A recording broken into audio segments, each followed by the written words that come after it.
Not sleeping on those planes, and I'm sure you want to get back to work now, preparing for a long, hard camp before a fight where the whole world will be watching, a chance for you to regain those belts up there and become a two-time heavyweight champion of the world. Yeah, it would be an honour to kind of get back home and sleep in my own bed. I've been sleeping a lot on the plane, but yeah, I could come up here and start talking in a different manner, in a different fashion to what you're used to, due to the fact that I don't sit here as the current champion. But I feel like circumstances shouldn't change character. We are that we are, and I respect Andy and his team, and I'm happy for him. I know what it means to kind of fight for the championship and win the championship, so he's given hope to the people of Mexico. For me, it's quite good as well, because I feel like when I started boxing, as you said, as Manny said, from 2011, I've kind of been grafting, but it's been paying off as well, you know, from the World Amateur Championships. And like when you look at, like, I'm not comparing myself, but as an example, let's say you take Lomachenko, who recently fought, you kind of look at their amateur record, which kind of gives them the credibility as a professional. So amateurs are important to the people coming through. And it's like, now it's the 16th fight, fought a champion, Klitschko, champion, Povetkin, champion, Parker, champion. Now I'm fighting another champion in Andy Ruiz. So you know that my challenges and my fights are never what we call cherry picking in boxing. They're the elite of the elite, the top of the crop. And that little bit of motivation now when I'm fighting someone who has the skill set and is a champion.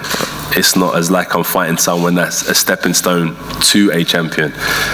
We can't kind of overlook Andy and his talents and his success in the ring, because I'm fighting the best out there right now. And right now, in my opinion, Andy Ruiz is the best heavyweight out there.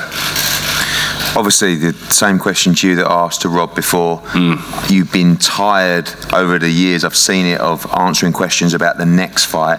You said in the build-up to the previous fight, just worry about Andy Ruiz, I've got to beat this guy first. But this is unique for you, in probably since the Klitschko fight. This is the first time that people aren't talking about the fight after that.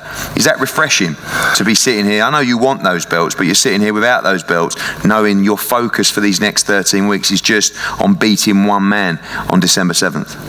Yeah, like, it's not an excuse. It's not an excuse to be mentioned alongside other fighters and for people to want you to fight the best in the division. So I'm not going to be like, man, I hated it. It's the reason why I got the loss. Andy landed a good shot that I couldn't recover from, and he managed to secure the win. But it is good. For any fighter out there, it's important that we always say, don't overlook your opponent. Always focus on what's in front of you. Everyone knows how important it was for us to kind of overlook fighters, because we wanted the fight with the WBC champion. But now I'm fighting for WBA, WBO, IBF and IBO championships, and they're right in front of me. I don't have to overlook the man sitting on the right of me to get to that. I am walking straight to it, and as the days are ticking away, it'll come closer and closer and closer to the point where I'm in the Kingdom of Saudi Arabia, walking to that ring, probably jogging to that ring this time, cracking my neck, clenching my fists, and when that bell goes, we're going to get down and dirty and handle business, and I can't wait to trade some leather. And I think everyone's in for a good time. It's quite good for the UK TV. I think it's on at 9 o'clock here as well, 9 p.m.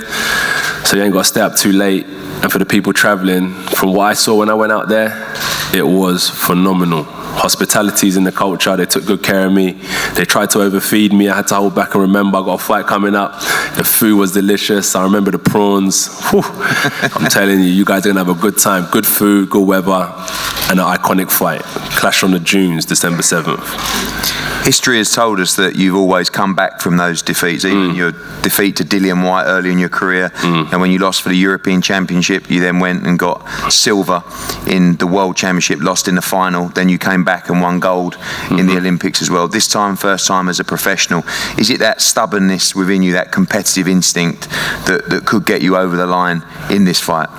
It's born within me, my people, my friends, the people I decide to kind of stay around, we've all got that kind of stubbornness and that grit.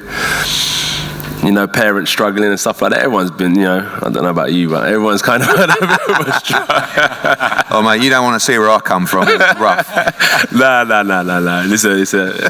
It's an outside joke, not an inside joke. But listen, when you want to get somewhere, listen, this man to the right of me has put on some of the biggest shows, and I don't know where he gets that type of motivation from. But if I could take an ounce of that and use it in this fight, I'll get these titles back, because work ethic can't be denied. Do you know what I mean? And that stubbornness and that grit, I don't know what it is or why you have it or the people on this table out there have it, but it's what gets you places in life.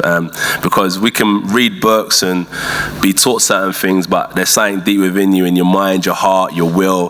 When you go to the well and they say it's all in the bank, put it all in the bank. Whoever's depositing more checks in that, you know, ATM machine to go and withdraw when you need it, when they say it's all in the bank, will come out on top. And I think the years of hard work will pay off, and I hope it pays off December 7th. Final question. You know, some people say, is his motivation still there? He's made his money. How much do you want to win on December 7th? How much do you want to create history in Saudi Arabia? How much do you want those belts back, and how much do you want to defeat Andy Ruiz? Motivation. It's never going to leave. It was interesting. I was watching a documentary on the way here, and it was about another boxer, and they were talking about, man, all I wanted to do was become a champion. And when they got to that stage, it was like they had nothing else to live for. So motivation was capped. It was to a point. And I always say that when I done the interview with Anna, it was on Sky, it was more about championship mindset, that the motivation is forever within me. Once I've got my purpose of life organized, I could do anything, and that motivation will remain the same. Put me on the street to clean graffiti off the wall. I want to make sure that my graffiti cleaning is better than yours, and that's just my purpose in life. So motivation isn't just about boxing. I've got to make a few changes in my lifestyle now to correct and align them again, so I align my stars. So come December 7th, I'm shooting straight, and I know where I'm heading, and that's towards these titles. At the minute, they're just out of reach, but sooner or later, I'll be able to touch them again. And as I said, the good thing is, when the opportunity was presented, I didn't want to kind of go around different heavyweights and look for kind of warm-up fights and stuff like that, which there was an option to, and everyone in the division was telling me, oh man, you should have some warm-up fights, why are you rushing back into it? And when I say not cut from the same cloth, it's not to disrespect anyone, but it's just that your opinion is different from my life and what I decide to do with it. And that's what I mean cut from different cloths, is that I know what I want to do, and I believing in myself and that instinct is what's brought me through boxing, and I don't want to change that now. I've got something right in front of me, and I don't want to change trusting in my instinct just yet. So I'm going to go for it, and I'm going to, you know, put on a good fight in December, and I prepare solely for Andy, no one else. And I hope Andy kind of gets through his training camp well, prepares well, and is strong, so he can see me fight week. Thank you, AJ. Hey Fight fans, it's Michelle Joy Phelps. If you haven't already subscribed to my YouTube channel, make sure you go ahead and do so by clicking this icon right here and hit the bell button so you can get notified every time we upload a new video. And we also have a free app available on iTunes and Google Play, so make sure you go and download that. Bye Fight fans.